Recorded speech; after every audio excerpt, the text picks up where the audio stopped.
Decision 2020, the race for the 13th Congressional seat. Incumbent Tim Ryan has served in Congress since 2003. Challenger Christina Hagan served in the Ohio House of Representatives for 7 years. And Dr. Michael Fricke is a chemist in the pharmaceutical industry. Here's debate moderator Dr. Adam Earnhardt.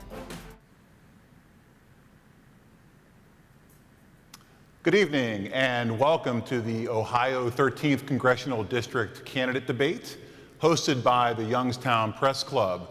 We are coming to you live from Stambaugh Auditorium on Youngstown's north side. My name is Adam Earnhardt and I'm going to serve as your moderator for tonight's debate. I am Executive Director of the Youngstown Press Club and a board member with the National Society for Newspaper Columnists. Tonight's debate features three esteemed candidates vying to represent you in the 13th Congressional District, and they are Dr. Michael Fricke, Representative Christina Hagan, and Representative Tim Ryan, and we'll hear more from them in a second. Our panelists include, to my right, George Nelson of the Business Journal, Derek Steyer of WFMJ, and to my left, David Skolnick, the Tribune Chronicle and the Vindicator. And next to him, Abigail Cloutier. She's executive producer for the Youngstown State University's Jambar TV and managing editor of YSU student newspaper, the Jambar. Also, I would be remiss if I didn't put this in my notes here, but I'd be remiss if I didn't say thank you to our wonderful timekeepers over here, Elise Gessler and Lori Factor, both with Youngstown State University, so thank you for being here. Now it's time to hear from our candidates. Recognizing our time constraints tonight, we've already briefed the candidates on the structure of tonight's debate, but for our audience, here's what we're going to do. We're going to start with 2 minutes of opening statements from each candidate in alphabetical order, starting with Dr. Fricke, followed by the first question, which will start in reverse alphabetical order, starting with Representative Ryan. And then, depending on where we are with all the responses, we'll move to a 2-minute closing statement sometime beginning around 7:50. And because Mr. Fricke is leading our opening statements, and Dr. Fricke is leading our opening statements, and Representative Ryan is getting our first question, our closing statements will begin with Representative Hagan. So with that said, let's begin with opening statements from our candidates. Dr. Fricke, you're first. Hello, I'm the Libertarian candidate, Mike Fricke.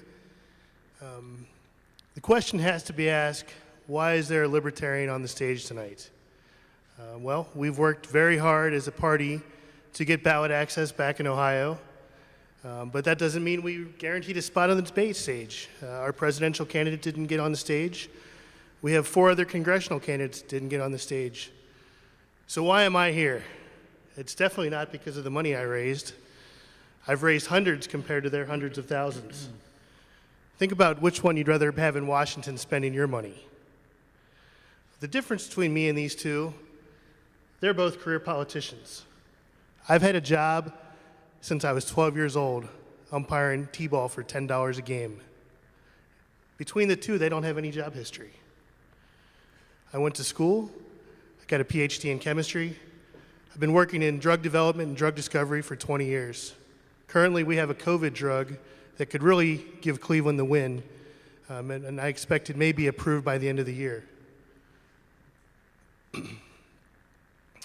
I've been laid off. I worked at the Benvenue Laboratory in Bedford.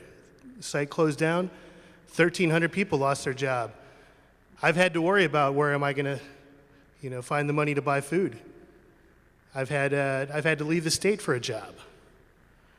So I think that I have every right to be up here. Libertarian philosophy probably holds a lot of things that the audience holds. The last 3 presidents have promised to end the wars and bring the soldiers home. That's my #1 position. I believe in constitutional limits of government. I think the genius of the Constitution limits the government. So let's have an honest debate. And when the bell rings, let's please give the other candidates a chance to talk. Thank you, Dr. Fricke. Representative Hagan. I'm going to set my alarm so I'm as prudent as the timekeepers here. out of respect for Dr. Fricke. I'm Christina Hagan, the Republican nominee, a proud working class mother and daughter and sister and wife to the trades and safety services. As a legislator, I have already cut your taxes, balanced budgets, and created jobs along with the private sector, but more importantly, I've fought for everyday working class Americans. I'm honored to be endorsed by President of the United States, President Trump, and also the governor of the great state of Ohio, Governor DeWine, proving that I can build a strong coalition of support, and more importantly, that I'm on the team that will indeed kickstart our economy and get us all back to work.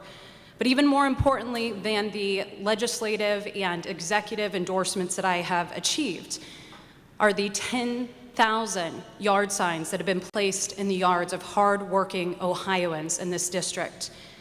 They are the reason that I'm applying for this job.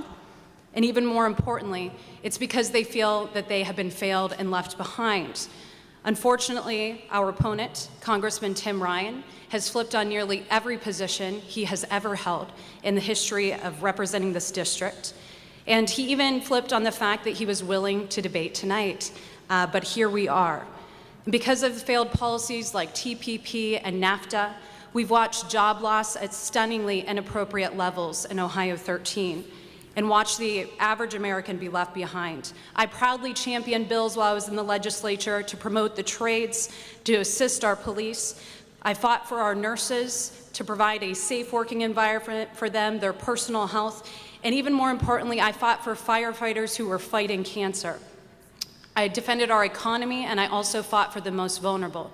I would be proud and honored if you would consider sending me to Congress to be your fighter. I have a proven track record and a track record of consistency and value added for Northeast Ohio, and I would be glad and honored to go back and serve some of the people that I've already served in the great state of Ohio in Washington, D.C. Thank you. Representative Ryan. Thank you. Thank you for the opportunity. Thank you, Christina. Thank you, Dr. Fricke, for being here to give the people of this community an opportunity to hear what we stand for. I'm excited about tonight. My name is Tim Ryan. I grew up in Niles, Ohio. I went to Our Lady of Mount Carmel Grade School, John F. Kennedy High School in Warren. My family lives in this district, unlike Christina, who does not live in the district. Our kids go to the public schools here. This is our home. My wife's from Struthers. I'm from Niles.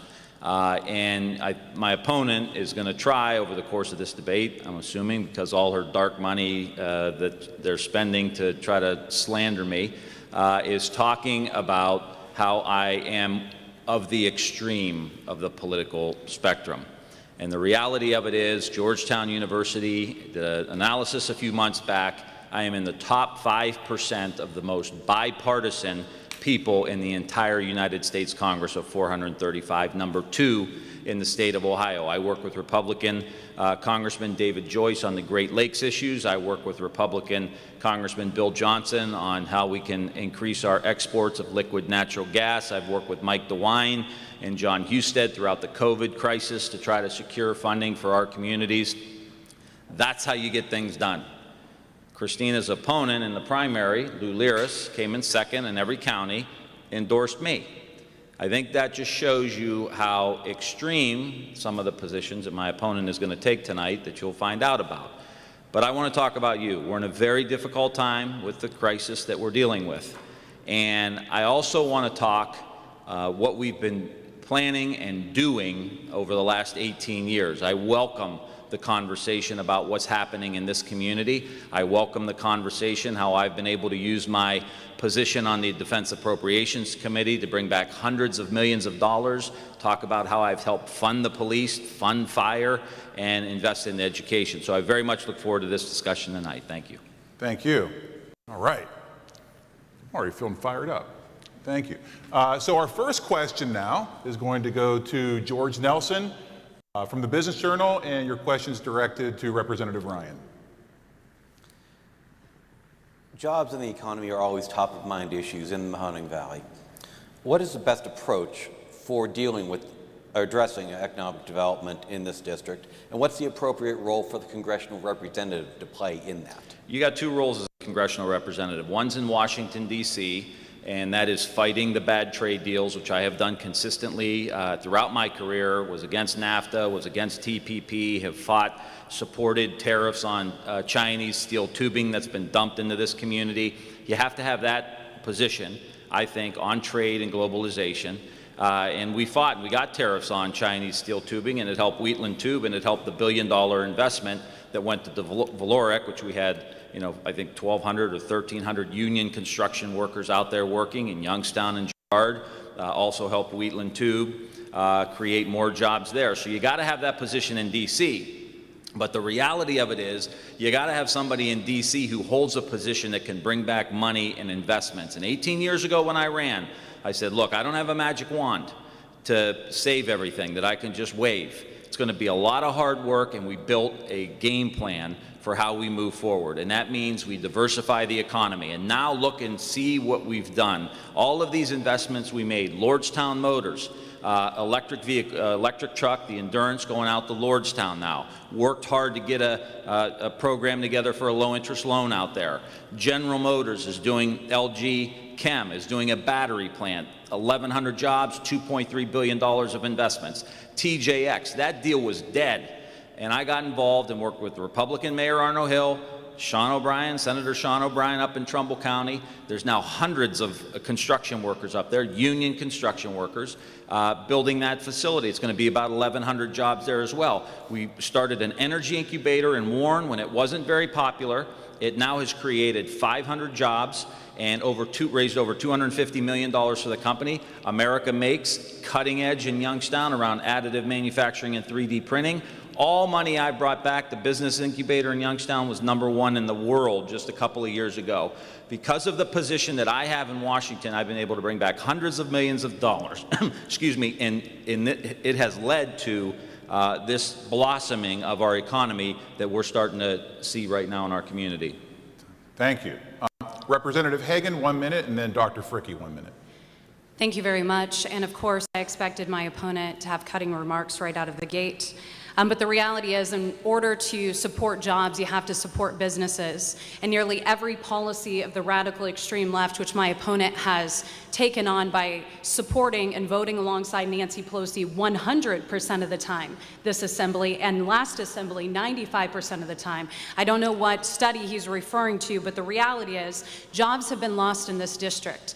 And every single constituent of Tim's that I talk to reflects on the fact that they are leaving this district for jobs and opportunities, and they are having to travel outside of the district to find gainful employment. In order for Northeast Ohio to thrive again, we need a sharp change in leadership. We need to embrace the Trump tax cuts. We need to embrace the economy that was booming prior to COVID. We need to work to reduce regulations on small businesses and ensure that they have an environment where they can thrive. I want to thank the leadership of Don Manning, the leadership of Senator Rowley, who have started changing the way of Northeast Ohio, giving us a fighting chance to restore our local economy. But we need to focus on infrastructure. Yes, my opponent talked about trade deals. He talked about tariffs and being tough on China. But the reality is he's now backing one of the weakest presidential candidates in the history of this country on their relations on China. Time. Thank you. Dr. Fricke. I worked a shift this morning. I worked a full shift before I came down here for this conversation. And this whole campaign has been worth it so that I could tell these two that government does not create jobs. That's not your role. No one's going to get a job because of these two. It's private industry. You know, I've seen companies like Caterpillar leave the area because of Democratic leadership. It's get out of the way, let the private industry take over. That's how jobs get created. That's how Pittsburgh, that's how Buffalo become tech hubs. They just got out of the way. Good, thank you. Okay, our next question comes from Derek Steyer with WFMJ, and your question goes to Representative Hagan. You have 2 minutes. Right, thank you. We've seen no real signs, at least publicly, of a health care plan to replace the Affordable Care Act. Should it get thrown out by the Supreme Court? Thousands of Ohioans rely on it.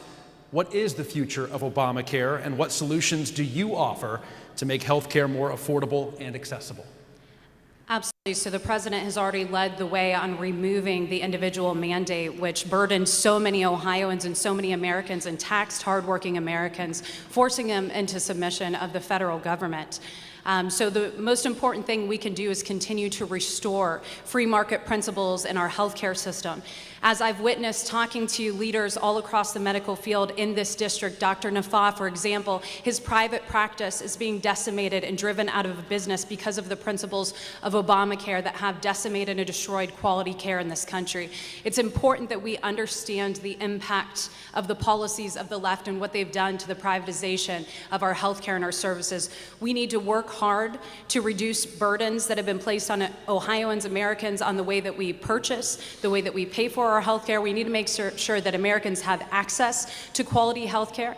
And part of that can be done, again, by opening up the free market, allowing for the sale of insurance across state lines, allowing for medicines to be sold into this country if they fit the bill of good quality and they reduce prices and they create opportunities for Ohioans to reach better points of access for health care, better points of access for quality medication. In the legislature, one of the most disturbing things I saw was the level of government intervention into healthcare and what it actually did to impede access. Epinephrine auto-injectors. I myself, as a mom of child with allergies, and this is a real concern. As a working class mother that doesn't currently have insurance, this is a real concern. Being able to have access to things at a reasonable price, making sure that pharmaceutical companies are not driving the conversation and the narrative in this country, but that working class Americans have a voice in the process, and more importantly, that we have free market principles applied so that the quality and the access to care is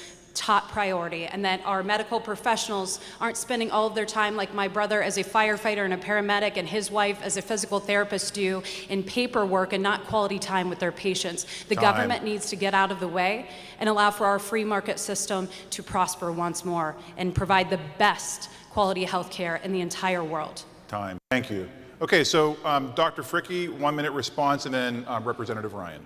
Sure. I guess I'd like to correct the record and state that the Trump administration campaigned on repealing and replacing Obamacare, and they have not done that. The real answer to health care is to privatize and allow the insurance providers to compete for your business. Now, I realize there's communities that will be left behind if it's completely privatized. We can take care of those communities by offering a tax voucher to the insurance companies. But really, if you look at LASIK surgery, this is a procedure that's not covered by any insurance, yet it's dropped in price and improved in service. If you look at single payer, the closest thing we have is the VA system, which is just an absolute shame. And that's what socialized medicine leads to, is poor service. And the only solution to healthcare in the U.S. is to privatize it and allow it to compete. Thank you. Representative Ryan. I just want to be clear. I think both of those answers are completely inadequate to the needs of the people in this community. The people in this community need access to affordable health care. Privatize. If you want to privatize, our people need help. We need an expansion of health care. We need to help people be able to afford it. Yeah, we got to focus on prevention and focus on diet and nutrition so we could bend the curve. Absolutely. But you want to privatize Medicare, privatize Social Security, kick people out into the free market to go be able to compete for their own health care? Are you guys living in the same communities? I mean, I know you're not, but are you living in these communities where people actually have these problems around health care? They can't afford it. That's the problem. That's the #1 issue. In the wealthiest country in the world, we should make sure that our parents and our grandparents can afford prescription drugs. I go down to help my mom. You got all these drugs. I hope she doesn't mind me saying this, but then she falls into the donut hole, and she's got to pay $1,000 a month. You think the private insurance company is going to give a damn about her? No. If it wasn't for the Affordable Care Act, if it wasn't for Medicare, she wouldn't have health care at all. Thank you. All right. So, third question comes from David Skolnick with the Tribune Chronicle and the Vindicator. And your question goes to Dr. Fricke for 2 minutes. A dark money group, the Ohio Freedom Fund, played a factor in the Republican primary by spending nearly $100,000. And they're also involved in the general election, already providing $150,000 on behalf of Ms. Hagan. Is there a danger in having outside money groups involved in an election? Oh yeah, I mean, you get candidates like Christina Hagan. You know, I've been on the campaign trail with her for the whole year, and she didn't attend the event. She was at the high donor dinners. Yeah, I met her competitors in the primary, and they were out there meeting the people and doing the community events. But when you have a high dollar candidate, then you end up with someone who answers to the needs of the donors and not to the people. I'll yield the rest of my time. Okay, so we have 2 one-minute responses. First from Representative Ryan, then Representative Hagan. Well, I think this outside money is wrong. I think we've got to overturn the Supreme Court decision. I believe we should have publicly financed elections where we each get a little bit of money and you got to go knock on doors and get elected the good old-fashioned way and get all this big money out, because then you get a tax cut that 83% of it goes to the top 1%. You get trade deals that favor the corporations. You get big companies that get all the benefits, big pharma, big insurance, they get all the benefits because they make all the campaign donations. To me, that is unfair, and Christina has $150,000 lying about my record right now on TV. Christina ran 2 years ago in a district that she did not live in. She ran against Anthony Gonzalez. She used to play football for Ohio State. She lost in a primary. Then she moved up here, and she didn't move up here. She stayed where she is. Now she's running against me here in this election. If she keeps at it, in 2022, she's going to be running for Congress in Pennsylvania. So the reality of it is we've got to have publicly financed elections and get back to old school grassroots campaigning. Time. Okay, Representative Hagan. Well, I think we know who's leading here, right, depending on who the gentlemen are attacking. It's pretty clear, Tim, that you don't know much about grassroots campaigns, seeing as we've knocked over 170,000 doors, and you've just got out over the past few weekends to start talking to the doors your in the voters. District? Well, I don't know. Are you in picket lines inside the district, Tim? You get lost all the time. Well, in fact, you've spent hundreds of thousands of dollars outside of this state during your presidential campaign. See, so let's not I'm going to ask the candidates to address the journalists who asked the question. I want to respond to that. You'll get a chance to. The question at hand, Mr. Ryan, is about money coming into elections. For a long time, Tim Ryan has sat comfortably in a Democrat-leaning district. And there's a lot of interest in this race. I have personally been subject of attacks of dark money ads. There is no denying that because of my stance against corrupt lobbying in the state legislature, against corrupt policies that would bankrupt or that would support on the backs of taxpayers companies that have colluded with public officials. There is no question that I have raised independently my own funds from the district, from around the district. We've had over 7,000 unique contributors to our campaign. That means that people in this district believe in my candidacy. And the fact of the matter is, we're gonna win with the hard-earned money of the people of this district that are ready for change, Tim. Thank you. Now, obviously, we would prefer that whenever you're answering the questions, you're speaking to the journalists. I get it, though. I mean, it's going to get a little heated. That's good. But that said, you're more than welcome to, I mean, we obviously would prefer that you answer the journalists' questions, too. But if this, keeps going, you're more than welcome to use some of your other time to address the other candidates, but on your time. So our next question comes from Abigail Cloutier with Youngstown State University Jambar and Jambar TV. And your question goes to Representative Ryan for 2 minutes. Representative Ryan, what is your response to young Americans' disillusionment with voting and the current political system? Oh, I would say I get it. I mean, it's a tough time right now to be coming of age into this political system. It's toxic. I mean, I've been doing this for 20 years, and I've never seen it so toxic. I've never seen it so mean-spirited. I've never seen more of a lack of focus on the issues that really matter. I would just say you've got to get involved. There's a lot of opportunities, and look very closely at who the candidates are that support the issues around climate, around job creation, especially around here. When you look at Lordstown Motors, an electric vehicle company, when you look at General Motors LG Chem, 1,100 jobs, $2.3 billion in investment out at Lordstown. When you look at TJX, when you look at the energy incubator in Warren, as I said, they're helping energy companies now. They've helped create 500 jobs. They have raised $250 million We have America Makes, which is doing 3D printing and additive manufacturing, helping companies go to the next level. We have the best business-to-business software incubator in the world in downtown Youngstown. We just got word yesterday, University of Texas El Paso is coming up to Youngstown State to do work in hypersonics. We're building a $15 million battery research lab to research cutting-edge battery research. So I would say to the young people of this community, over the last 15 to 18 years, we've been trying to create an economy for you, so you don't have to leave. My friends had to leave to go find work. They went to Charlotte, they went to Columbus, they went to Florida, they went everywhere but here.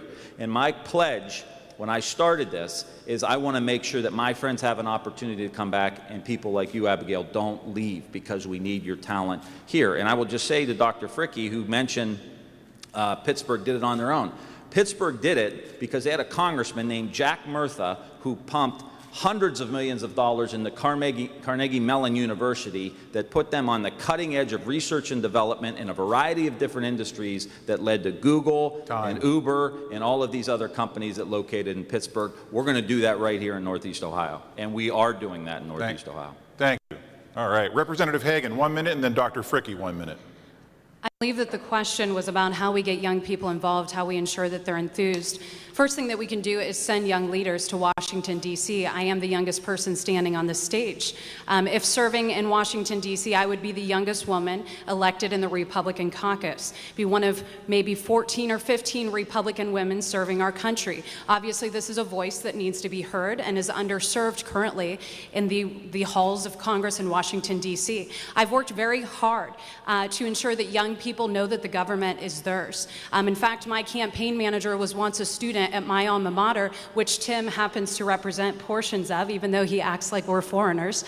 And in our district, I went in and spoke to the students right in their classroom, because they matter even if they're not voting. They are the future of this country. My children are the future of this country. And Tim talked about opportunities leaving and wanting to advocate now, after 18 years, that there be opportunities created for people to come back. I'm going to directly champion that. I fought for certified journeyman apprenticeship programs when I was in the state legislature.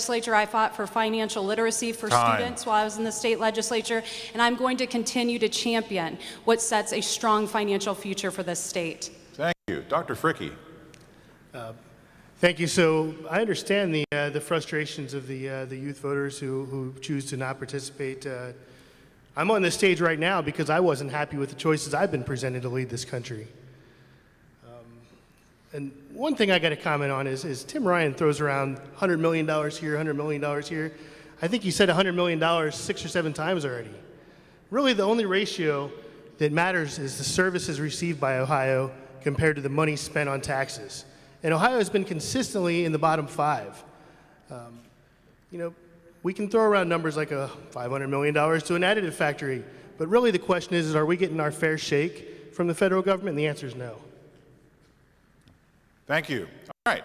So now we go back to the beginning over here with George Nelson. So George, your question is directed to Representative Hagan for 2 minutes.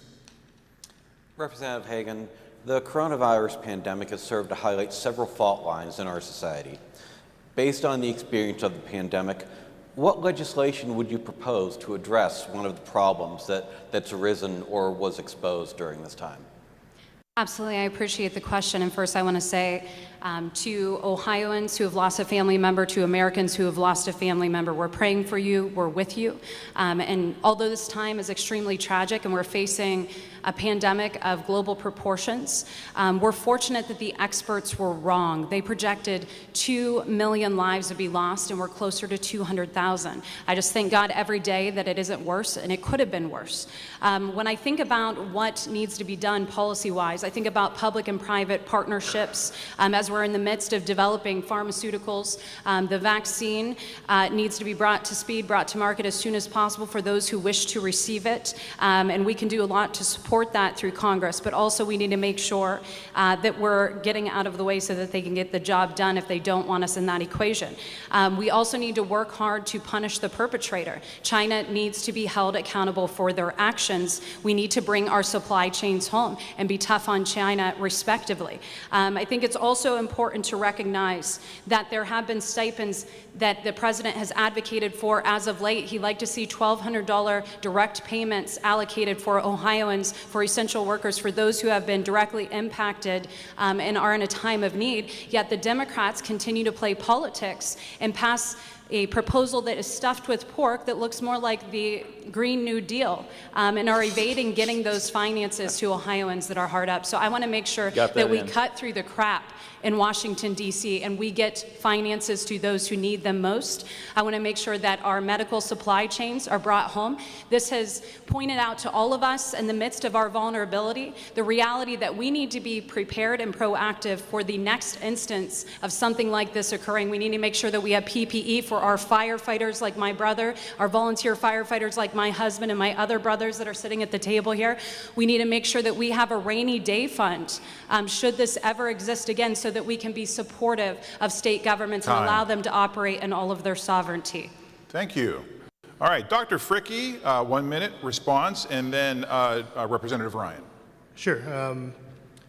I'm the only person on this stage that's actually worked on the problem from a scientific perspective.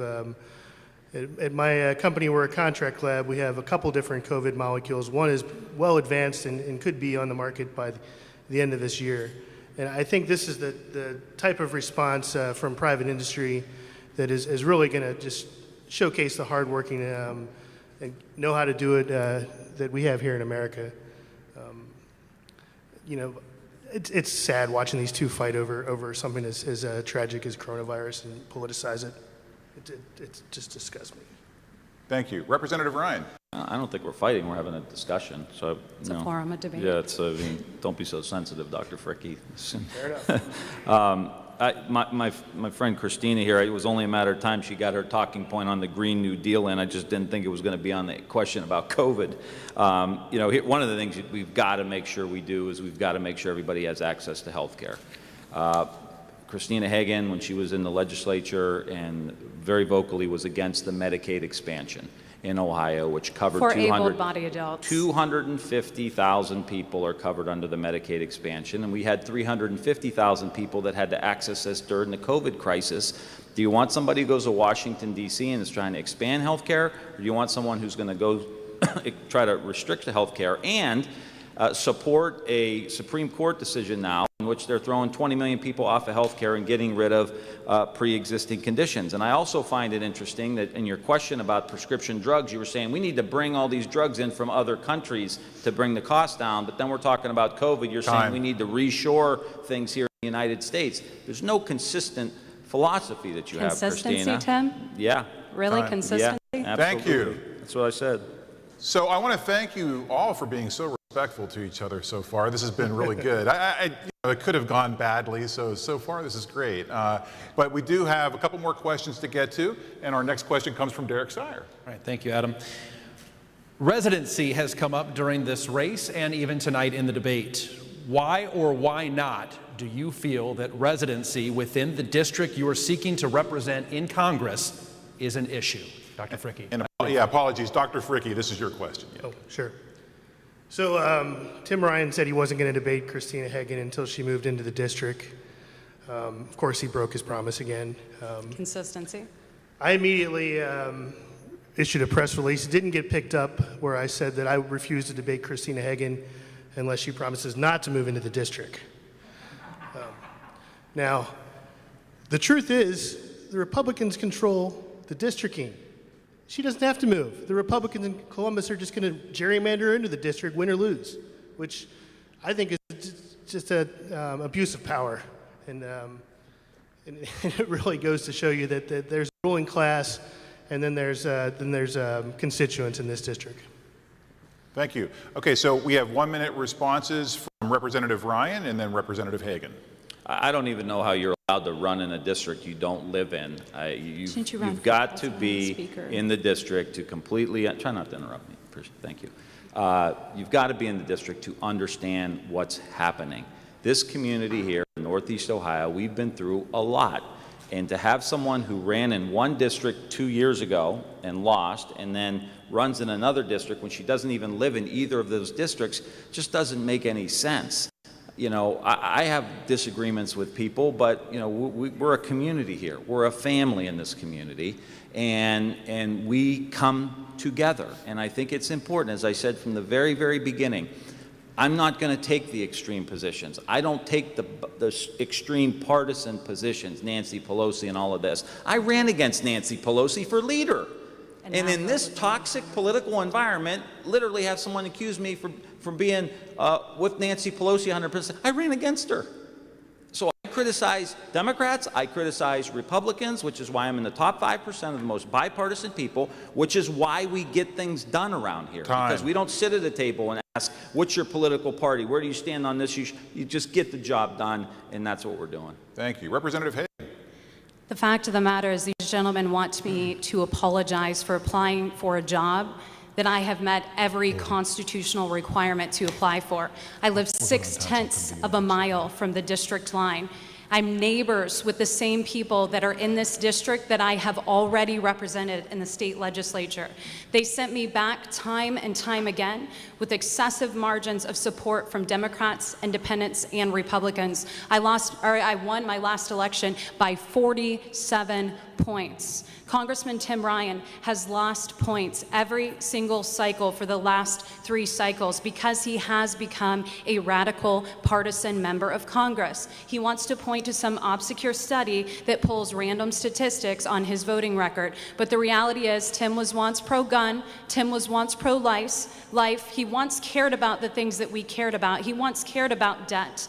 And he talks about not being with Nancy Pelosi. Well, good job running against her, Tim, because now the record shows, look at the record. He votes with her 100% of the time, and that is why his constituents, my former constituents, have elected to send me as the Republican nominee. He has exported so many jobs that they are now importing a leader from 6/10 of a mile away from the district line. Thank you, Representative Hagan. Okay, so our 7th question of the night comes from David Skolnick, and this is for Representative Ryan.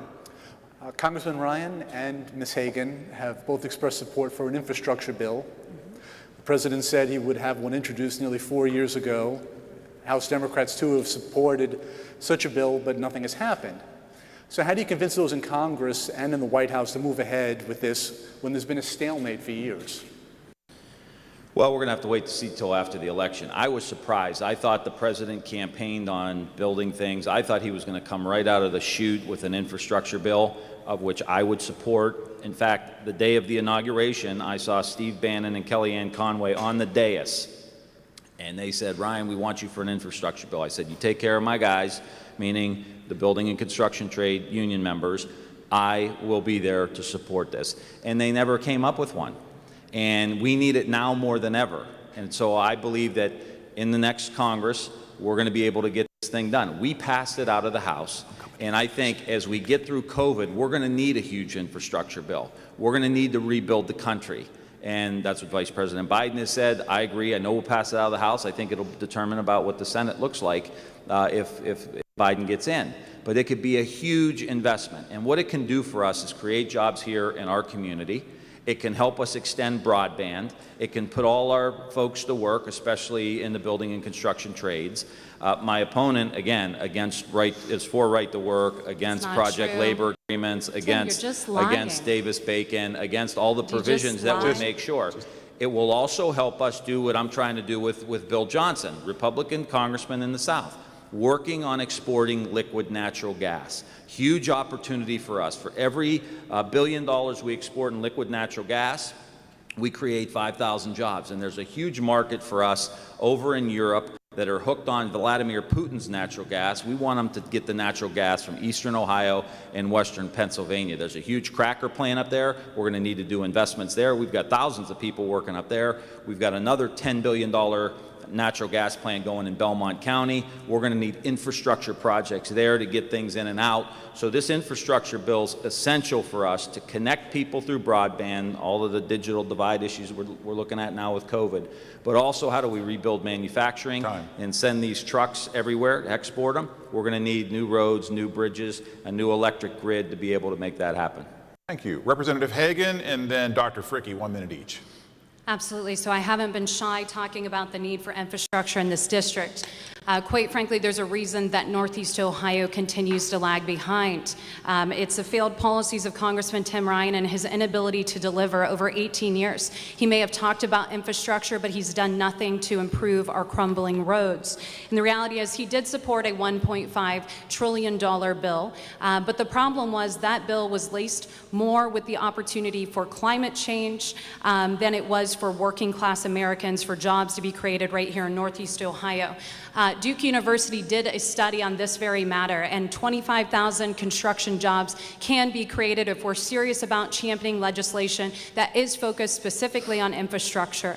And part of the way that we could finance something so important as this, and I agree with my libertarian counterpart on this front, that we should be bringing our troops home from Afghanistan, freeing up $50 billion annually to allow us to nation build at home, to build the infrastructure that's necessary to support the jobs and the economic opportunity that is so promising right here in Northeast Ohio. Thank you. Dr. Fricke. So as I mentioned before, 3 presidents have promised to bring the troops home. We don't need to be nation building anywhere else. We need to be nation building here. The infrastructure is a tricky problem because for years the U.S. government has picked winners and losers. The U.S. government subsidizes cars and planes and doesn't subsidize mass transit. It subsidizes fossil fuels over greener energy. It's really a problem where the decisions made in Washington have created roads that need to be repaired, and we don't have any mass transit options. It's something that we need to address at a local level instead of throwing all our money into Washington and getting nothing back. Thank you. All right, our next question goes to Abigail Cloutier, and her question is for Representative Hagan for 2 minutes, and then responses from Dr. Fricke and Representative Ryan. Representative Hagan, what is your stance on the rising cost of college and making higher education more accessible to high schoolers? I am so proud to receive the question about the rising cost of college. As the first in my family to earn a college degree, my husband and I were saddled with immense debt. So in the state legislature, I actually fought for things like financial literacy, making transparent universities, both public and private, that are available for students so they could have a scorecard and start driving market forces toward the colleges and the university and making them work for what they're earning in their accreditation and what they're providing the student, the value add.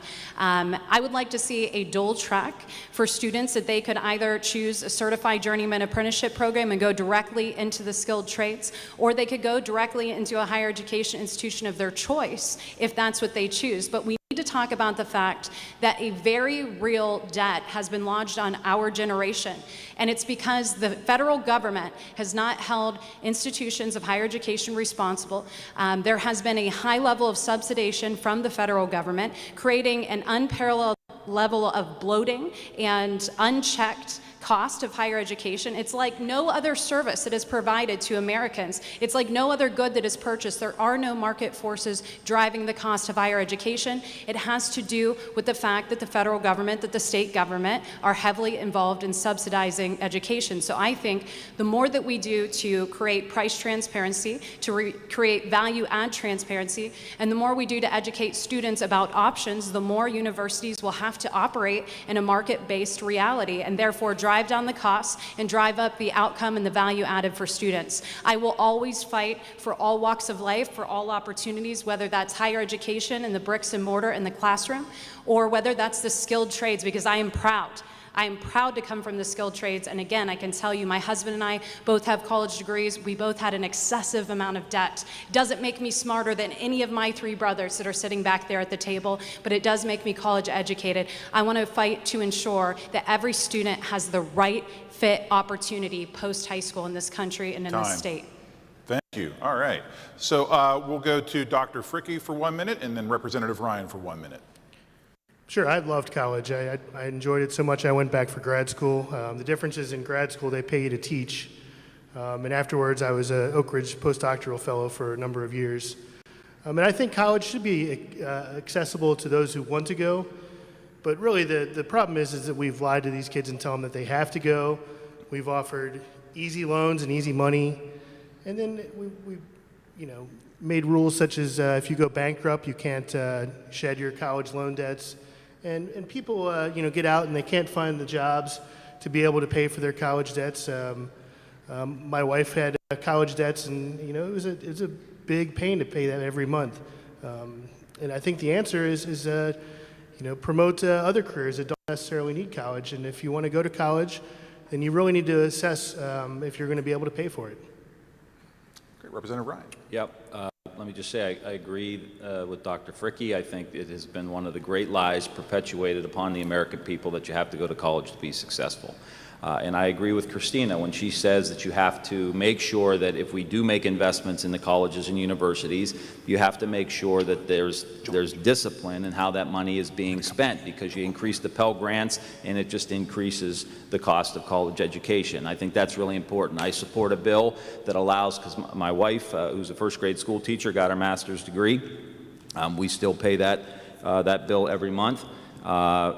That people who have an undergraduate degree should be able to renegotiate down their college loan to 3.7%. That puts money in the pockets of somebody who obviously went to college that they could put back into the economy. I think we could do something similar for master's degrees, PhDs.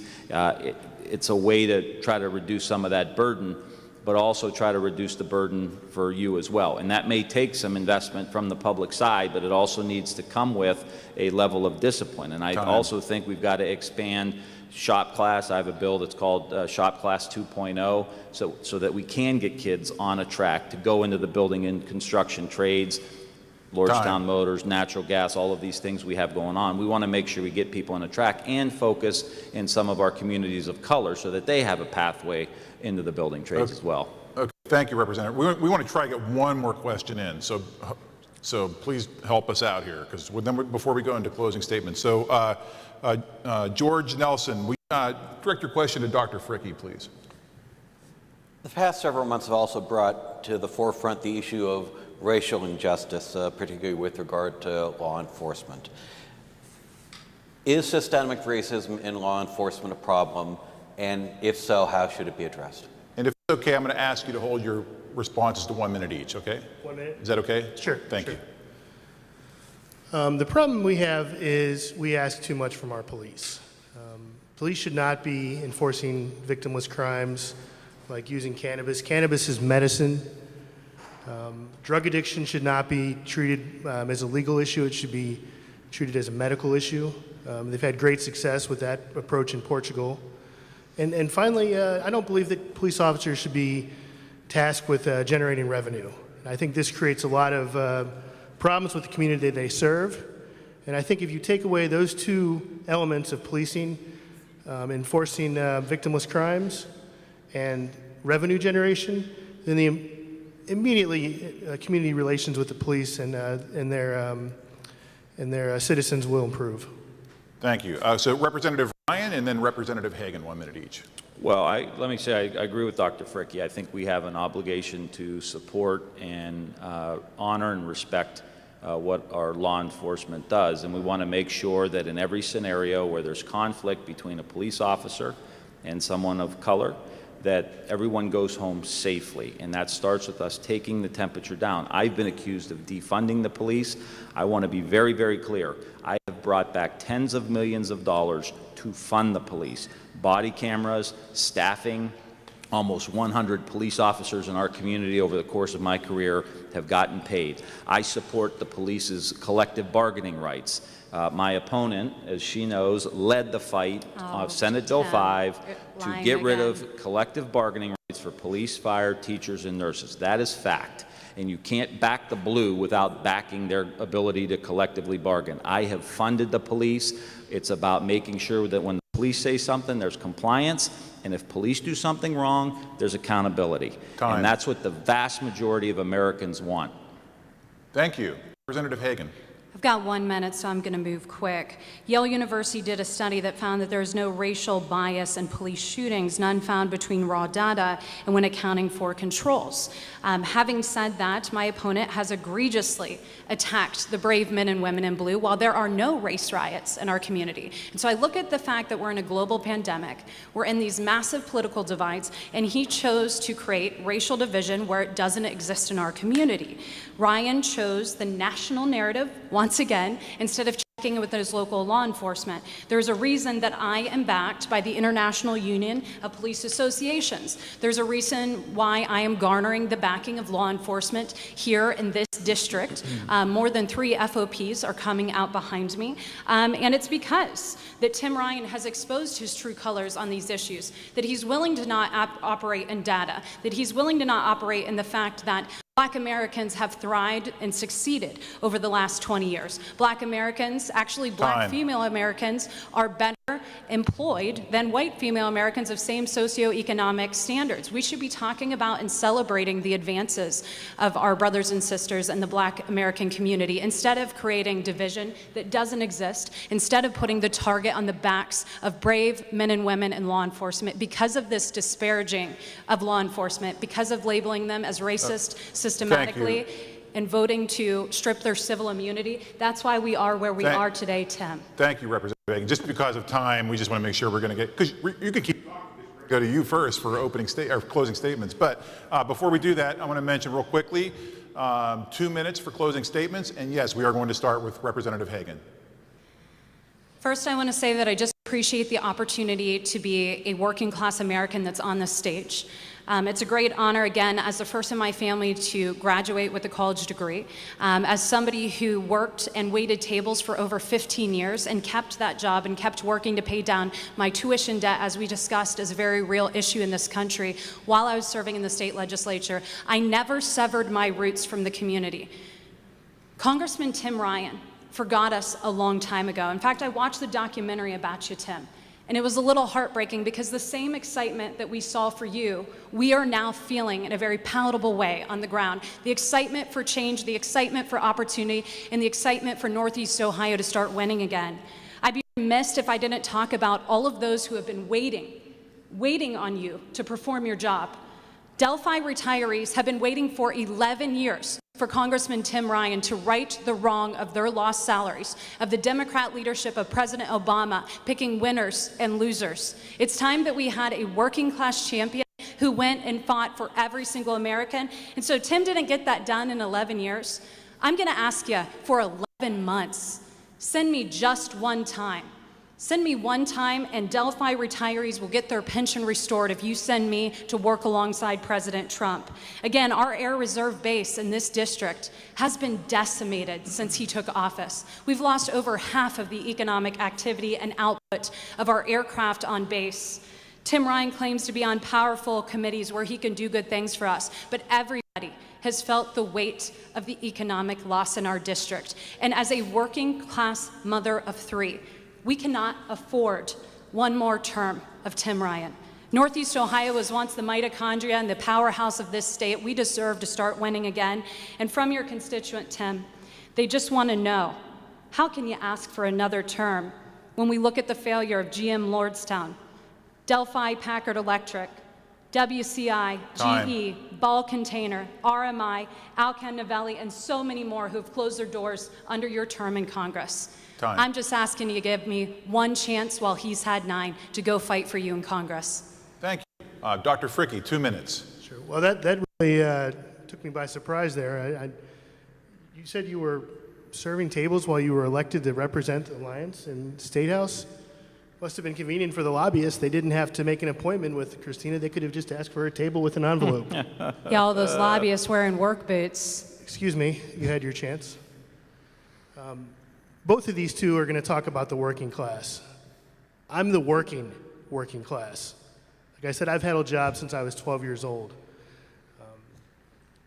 These two represent parties that have been in control for 160 years. If you keep voting for them, you're going to keep getting the same thing. This isn't horse racing. You don't bet on the horse that you think is going to win. You vote for the horse that you want to win. Thank you. Thank you. Representative Ryan, 2 minutes. I find it hilarious that my opponent says we. You don't live here, Christina. It's not we. You just got that list and you made it up. I lived through that with those families, okay? I lived through it, and that is devastating. And for you to try to diminish those losses is some kind of political tool when you just come into this district without recognizing what those families have been through is shameful. And I will just tell you this. You want to talk about the areas? I got a list too. We don't have enough time. You want to talk about the airbase? $30 million I brought for that airbase. New lodging, new roads, 4 new C-130Js, the top model, going to the Air Force Reserve, 20 for Camp Ravenna. Okay? That's called delivering for your district. The only thing you did in your 8 years while you were a state rep, the only thing you brought back to your district was a paycheck. I brought back hundreds of millions of dollars. You want to talk about General Motors? We now have a General Motors LG facility, 1,100 jobs, $2.3 billion investment. TJX, $100 million, hundreds of building and construction trade out there now. Lordstown Motors, the Endurance, on the cusp of dominating the electric vehicle market and getting the United States Postal Service contract, which would mean $800 million. A kick-butt energy incubator in downtown Warren. We're killing it in Warren. And going back to the transportation issue, $40 million I've been able to bring back to this district. 10 of it, when you drove here, Christina, and your GPS took you around downtown Youngstown, you probably saw a lot of orange barrels. That was for a $20 million project, of which I brought $10 million back to completely redo the downtown. I also got $20 million for Kent and $13 million for Akron. You go to downtown Warren, because you can't just have jobs, you need quality of life. Packard Music Hall, Packard Car Museum, Riverwalk, Amphitheater, Kinsman House, all public investments that led to private investment to renovate the Robbins Theater. You don't know what the Robbins Theater is. Where are the jobs, You don't Tim? know. They're going to be here. They're Finances, but jobs that are hemorrhaging. Right now, there's 300 operating engineers working at General Motors. And there are hundreds of construction trade workers working at the TJX facility. That's where the jobs are. You haven't done a thing for your district. You couldn't get elected in the last district. You're not going to get elected in this district. In 2022, you're going to run in Pennsylvania somewhere. We are out of time, and I'll tell you what, just it was the perfect time to end. So. Just before it gets too completely out of control. No, but very good. Thank you very much to our candidates, Dr. Fricke, Representative Hagan, Representative Ryan, and to our esteemed journalists on our panel, Abigail Cloutier, David Skolnick, Derek Steyer, and George Nelson, and of course to our amazing timekeepers. If it wasn't for them, I would be completely lost. Elise Gessler and Lori Factor. And I think you said this, Dr. Fricke, when you came in here, but thank you to Stamba Auditorium. This is an amazing place and a great place to host this event. A reminder that polls in Northeast Ohio are open, but whether you plan to vote early or vote on November 3rd, just remember to vote. Thank you, everyone, and good night.